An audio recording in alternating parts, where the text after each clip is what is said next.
சரி, ஆர்டிஸ்ட் ஒரு ஹீரோ யாராவது கூப்பிடணும்னா சிவகுமார் இருக்காருப்பா, அருமையாக என்ன பேசுகிறாரு, எவ்வளோ படிச்சிருக்காரு, என்ன பண்ணுறாரு, மகாபாரதத்தை வந்து அப்படியே 6 hours hats off to him.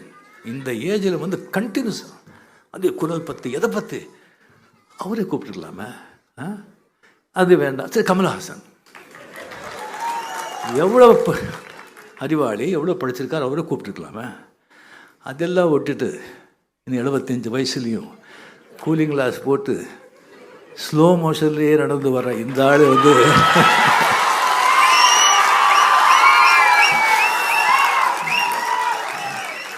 கூப்பிட்டுருக்காங்களே அப்படின்னு சொல்லி யாரும் நினைப்பாங்க. ஸோ ஜாகிரதைப்பா அப்படின்னு சொல்லிட்டு சொல்லும்போது, நண்பர்களே வந்து இந்த உலகமே வந்து எழுத்து புத்தகங்கள் அதனாலே வந்து இயங்குது.